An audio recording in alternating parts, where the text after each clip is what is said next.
Welcome to special analysis. నేను రమా మండవ. ఈరోజు అనాలిసిస్లో భాగంగా మనం తీసుకోబోతున్న టాపిక్ ఏంటంటే, ఈరోజు జూబ్లీ హిల్స్ ఉప ఎన్నిక.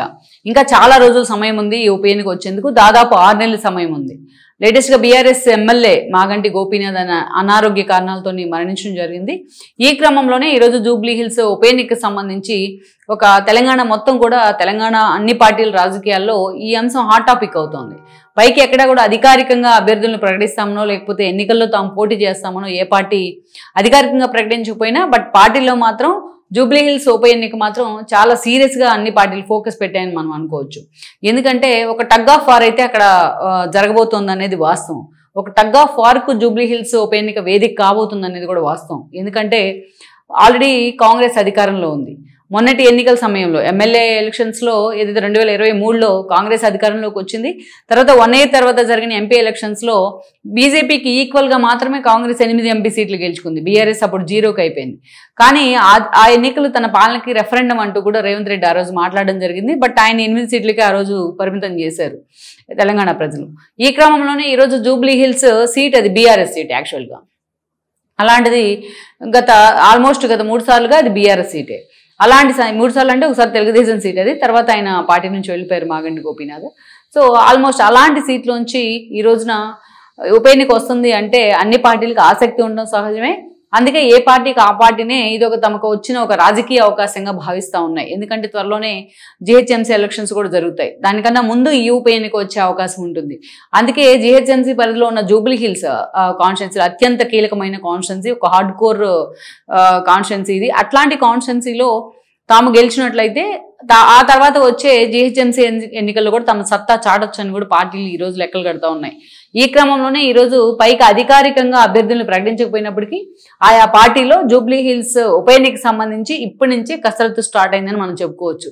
ఈ క్రమంలోనే ఈరోజు అన్ని పార్టీల నుంచి అభ్యర్థుల పేర్లు, బీజేపీ నుంచి పద్మ పేరు వినిపిస్తూ ఉంటే వీరపనేని పద్మ, అండ్ దెన్ కాంగ్రెస్ వైపు నుంచి చూసినట్టు ఈరోజు టీడీపీ నుంచి నందమూరి సుహాసిని పేరు వినిపిస్తూ ఉంది. అదేవిధంగా బీఆర్ఎస్ వైపు నుంచి చూసినట్లయితే ఈ రోజున అనేక రకాల పేర్లు తెర మీదకి వచ్చాయి. మొన్నటి వరకు శైలిమా పేరు దగ్గర నుంచి అనేక రకాల పేర్లు వచ్చినా ఈరోజు మాగంటి గోపీనాథ్ కుటుంబ సభ్యులకే అవకాశం ఇవ్వాలని కేసీఆర్ భావిస్తున్నట్టుగా వార్తలు వస్తున్నాయి. బట్ నాట్ యెట్ కన్ఫర్మ్డ్ అనుకోవచ్చు. ఇక వేరే ఇదంతా ఒక ఎత్తు అయితే అధికార పార్టీ నుంచి ఎవరు పోటీ చేస్తారు జూబ్లీ హిల్స్లో అనే అంశం అయితే చాలా కీలకం. దానిలో భాగంగానే ఈరోజు నిన్నటి వరకు కూడా ఒక చర్చ జరిగింది. గత ఎన్నికల్లో అజారుద్దీన్ పోటీ చేసి గెలిచారు కాబట్టి, అజారుద్దీన్ పోటీ చేసి ఓడిపోయారు కాబట్టి ఈరోజు ఆయనే అక్కడి నుంచి పోటీ చేస్తారనేది ఏదైతే గత కొన్ని రోజులుగా జరుగుతున్న ప్రచారం. అయితే ఇక్కడే ఒక ట్విస్ట్ ఏంటంటే అజారుద్దీన్ కూడా స్వయంగా బయటకు వచ్చి ఈరోజు నేనే జూబ్లీ హిల్స్ అభ్యర్థిగా పోటీ చేస్తానంటూ ఆయనే ప్రకటన చేస్తూ ఉన్నారు. ఆయన ప్రకటనని పార్టీ వైపు నుంచి ప్రభుత్వం వైపు నుంచి అటు సమర్థించడం కానీ ఇటు ఖండించడం కానీ జరగలేదు. బట్ ఇదే సమయంలో విష్ణువర్ధన్ రెడ్డి మీద కూడా చాలా సీరియస్గా కాంగ్రెస్ పార్టీ ఫోకస్ పెట్టిందన్న చర్చ జరుగుతోంది. పీజీఆర్కి వారసుడైన విష్ణువర్ధన్ ప్రజెంట్ కాంగ్రెస్లోనే ఉన్నారు. సో ఆయన మీద చాలా సీరియస్గా కాంగ్రెస్ ఫోకస్ పెట్టిందన్న చర్చ కూడా జరుగుతోంది. ఇక్కడే అనేక ట్విస్టులు కాంగ్రెస్లో జూబ్లీ హిల్స్ కేంద్రంగా, జూబ్లీ హిల్స్ ఉప ఎన్నిక కేంద్రంగా చోటు చేసుకుంటా ఉన్నాయి. నిజానికి మనం చూసినట్లయితే అజారుద్దీన్ విషయానికి వస్తే మనకు తెలుసు, మాజీ క్రికెటర్ ఆయన. స్టార్టింగ్ ఆయన యూపీ నుంచి ఎంట్రీ ఇచ్చారు కాంగ్రెస్లోకి. మొరాదాబాద్ నుంచి ఎంపీగా పోటీ చేసి కూడా ఆయన గెలవడం జరిగింది. ఆ తర్వాత వరుసగా ఆయన పోటీ చేసి కూడా ఓడిపోయారు పలుసార్లు. ఎంపీగా కూడా మళ్ళీ నెక్స్ట్ టైం ఎంపీగా కూడా పోటీ చేసి ఓడిపోవడం జరిగింది. ఇక పర్టికులర్లీ అజారుద్దీన్ గురించి మనం చెప్పుకోవాలంటే కాంగ్రెస్లో అఫిషియల్గా తెలంగాణ కాంగ్రెస్లో ఎమర్జ్ అవుతూ వచ్చారు ఆయన. ఎందుకంటే ఆయన తెలంగాణ నుంచే రిప్రజెంట్ చేస్తూ వచ్చారు, పర్టికులర్లీ హైదరాబాద్ నుంచి. ఈ క్రమంలోనే కాంగ్రెస్లో ఆయనకి వర్కింగ్ ప్రెసిడెంట్ పదవి కూడా దక్కింది 2018లో. అయితే 18లో వర్కింగ్ ప్రెసిడెంట్ పదవి దక్కితే ఆయనకి పోటీ చేసే అవకాశం మాత్రం మొన్నటి ఎన్నికల సమయంలోనే వచ్చింది. 23 ఎన్నికల్లో ఆ రోజు జూబ్లీ హిల్స్ నుంచి బీఆర్ఎస్ అభ్యర్థిగా మాగుంట గోపీనాథ్ బరిలో దిగున్నారు. ఈ క్రమంలోనే లాస్ట్ మినిట్లో అజారుద్దీన్ జూబ్లీ హిల్స్ అభ్యర్థిగా కాంగ్రెస్ అధిష్టానం వర్కౌట్ చేసింది. అయితే జిహెచ్ఎంసీలో రాష్ట్ర వ్యాప్తంగా అన్ని జిల్లాల్లో తన పెర్ఫార్మెన్స్ చూపించిన రేవంత్ రెడ్డి జిహెచ్ఎంసీ పరిధిలో మాత్రం అంతగా పెర్ఫామ్ చేయలేకపోయారు. కాంగ్రెస్ కూడా పెర్ఫామ్ చేయలేకపోయింది. ఈవెన్ ఎంపీ సీట్లు కూడా ఆ రోజు టీఆర్ఎస్ఏ ఎంపీ సీట్స్ మల్కాజ్గిరి లాంటి సీటు రేవంత్ రెడ్డి అయినప్పటికీ ఆయన పరిధిలో ఉన్న అసెంబ్లీ సీట్లను కూడా గెలిపించుకోలేకపోయారు రేవంత్ రెడ్డి. సో అలాంటి సిచ్యువేషన్లో అజారుద్దీన్ కూడా మనం ఓడిపోవడం జరిగింది మాగంటి గోపీనాథ్ చేతిలో. మనం మాగంటి గోపీనాథ్ గురించి తెలుసుకున్నా మనకు తెలుసు, టీడీపీ నుంచి ఫస్ట్ టైం ఆయన 2009లో ఎమ్మెల్యే అయ్యారు. అండ్ 2014లో కూడా ఎమ్మెల్యే అయ్యారు. ఆ తర్వాత వెళ్ళిపోవడం జరిగింది టీడీపీ నుంచి టీఆర్ఎస్కు. దెన్ టీడీపీ నుంచి టీఆర్ఎస్కి వెళ్ళిన తర్వాత కూడా ఆయన పూర్తి స్థాయిలో ఎమ్మెల్యేగా 2018 ముందస్తు ఎన్నికల్లో, మొన్నటి ఎన్నికల్లో కూడా ఆయన ఎమ్మెల్యేగానే పనిచేయడం జరిగింది. దురదృష్టవశాత్తు ఆయన చనిపోయిన క్రమంలో ఈరోజు ఈ ఎన్నిక గురించి చర్చ వస్తూ ఉంది. ఇక్కడ మనం చూసినట్లయితే ఇప్పుడు అజారుద్దీన్ అంత సీరియస్గా ముందుకు రావడానికి ఒక కారణం ఏంటంటే విష్ణువర్ధన్ రెడ్డి. ఆల్రెడీ విష్ణువర్ధన్ రెడ్డికి గతంలో తన తండ్రి చనిపోయిన తర్వాత 2004 ఉప ఎన్నికల్లో ఆయన ఎమ్మెల్యే అవ్వడం జరిగింది. 9లో మళ్ళా ఆయన ఎమ్మెల్యే కూడా అయ్యారు ఖైరతాబాద్ నుంచి. అయితే 9 తర్వాత డీలిమిటేషన్ క్రమంలో నియోజకవర్గాల పునర్విభజన అంశం తెర మీదకి వచ్చింది. ఆ తర్వాత 2014 ఎన్నికల్లో జూబ్లీ హిల్స్ నుంచి పోటీ చేసి ఆయన ఓడిపోవడం జరిగింది మాగంటి గోపీనాథ్ చేతిలోని. ఆ తర్వాత చూస్తే ఇక కాంగ్రెస్ మరోసారి తెలంగాణ ముందస్తు ఎన్నికల్లో కూడా ఆయన పోటీ చేశారు. బట్ ముందస్తు ఎన్నికల సమయంలో కూడా ఆయన ఓడిపోవడం జరిగింది 2018లో జరిగిన ముందస్తు ఎన్నికల్లో.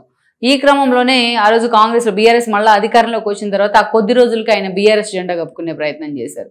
జూబ్లీ హిల్స్ నుంచో ఖైరతాబాద్ నుంచో బీఆర్ఎస్ టికెట్ వస్తుందని తనకి ఎక్స్పెక్ట్ చేసినప్పటికీ కూడా మొన్నటి ఎన్నికల సమయంలో మాత్రం కేసీఆర్ ఆ స్థాయిలో ఆయన మీద ఫోకస్ పెట్టలేదు. సో బీఆర్ఎస్లో చేరినా ఆయనకి టికెట్ లభించిన పరిస్థితి ఉంది మొన్నటి ఎన్నికల్లో. సో ఈ క్రమంలోనే మొన్నటి ఎన్నికల్లో కాంగ్రెస్ మళ్ళీ తిరిగి అధికారంలోకి వచ్చిన తర్వాత విష్ణువర్ధన్ తను కాంగ్రెస్లోకి వెళ్ళిపోయినారు. తను సోదరైన విజయ కూడా కాంగ్రెస్లోకి వెళ్ళిపోవడం జరిగింది. అయితే ఈ క్రమంలోనే ఈ రోజున విష్ణువర్ధన్ పేరు అయితే చాలా సీరియస్గా తెర మీదకి వస్తుంది. ఎందుకంటే ఇక్కడ పర్టికులర్లీ ఆ పేరు తెర మీదకి రావడానికి కారణం ఏంటంటే ఆల్రెడీ పీజీఆర్కి ఒక ఇమేజ్ ఉంది. జనం ఏదైతే సామాన్య జనం మెచ్చిన నేతగా పీజీఆర్కి ఒక ఇమేజ్ ఉంది. ఏదైతే ఎప్పుడు కూడా ఇల్లు లేని బాధితులకు ఒక అండగా ఉన్నారనే ఇమేజ్ ఉండేది పీజీఆర్ మీద అప్పట్లో. ఎక్కడికి వెళ్ళినా మనకి ఎస్పెషల్లీ ఖైరతాబాద్, జూబ్లీ హిల్స్ ఇట్లాంటి చోట ఎక్కడ బస్తీల్లో తిరుగుతున్నా పీజీఆర్ విగ్రహాలే మనకు కనిపిస్తూ ఉంటాయి. అలా ఆయన మీద ఒక ఇమేజ్ ఉంది. సో జూబ్లీ హిల్స్ లాంటి చోట చాలా బస్తీల్లో ఆయనకు ఒక vote bank, solid vote bank ఉంది ఆ ఫ్యామిలీకి. అందుకే ఈరోజు విష్ణువర్ధన్ లాంటి వాళ్ళని అక్కడి నుంచి దించినట్లయితే తమ గెలుపు ఖాయమని కూడా కాంగ్రెస్ నేతలు లెక్కలు కడుతూ ఉన్నారు. ఈ క్రమంలోనే ఈరోజు ఈ ప్రచారంతోనే ఈ అలర్ట్ అయిన అజరుద్దీన్ ముందుకు వచ్చి మరి తానే అభ్యర్థిని, తానే జూబ్లీ హిల్స్ అభ్యర్థిని తను అనౌన్స్ చేయాల్సిందే అని కూడా పట్టుబడతా ఉన్నారు. కానీ అటు రేవంత్ రెడ్డి వైపు నుంచి కానీ కాంగ్రెస్ అధిష్టానం నుంచి కానీ ఈ విషయంలో పూర్తిగా ఒక క్లారిటీ లేని పరిస్థితి అయితే ఏర్పడిందని అనుకోవచ్చు. సో ఈ క్రమంలోనే ఈరోజు కాంగ్రెస్లో రోజు రోజుకి కూడా ఈ ఎన్నికకి సంబంధించి వాతావరణం కూడా రాజకీయ వాతావరణం మారుతూ వస్తుంది. అందుకే ఒక మాటలో చెప్పాలంటే విష్ణువర్ధన్ రెడ్డి వర్సెస్ అజారుద్దీన్ అన్న ఈక్వేషన్ తెర మీదకి వచ్చింది. ఆబ్వియస్లీ మొన్నటి ఎన్నికల్లో మాగంటి గోపీనాథ్ చేతిలో అజారుద్దీన్ ఓడిపోయారు పోటీ చేసి. లాస్ట్ మినిట్లో ఆయనకి అనౌన్స్ చేయడం జరిగింది టికెట్ని. సో అందుకే అది తన జూబ్లీ హిల్స్ తన పేటెంట్ రైట్ అన్నట్టుగా అజారుద్దీన్ ఈరోజు మాట్లాడుతున్న పరిస్థితి అయితే ఉంది. కానీ ప్రాక్టికల్గా చూసినట్లయితే అది సెంటిమెంట్ ఎన్నిక కాబట్టి బీఆర్ఎస్ కొంత సీట్ అది ఓన్ సీట్ కాబట్టి ఎడ్జ్ తీసుకునే అవకాశం ఉంటుంది. అందుకే అజారుద్దీన్ కంటే ఈ రోజున పూర్తి స్థాయిలో లోకల్గా మంచి పేరున్న పీజీఆర్ కొడుకైన విష్ణువర్ధన్ రెడ్డి అయితే తమకు ఎడ్జ్ తీసుకుంటుందని కూడా కాంగ్రెస్ ఆలోచన చేస్తోంది. ఈ క్రమంలోనే ఈరోజు విష్ణువర్ధన్ రెడ్డి వర్సెస్ అజారుద్దీన్ అన్న ఈక్వేషన్ కాంగ్రెస్లో తెర మీదకి వస్తోంది.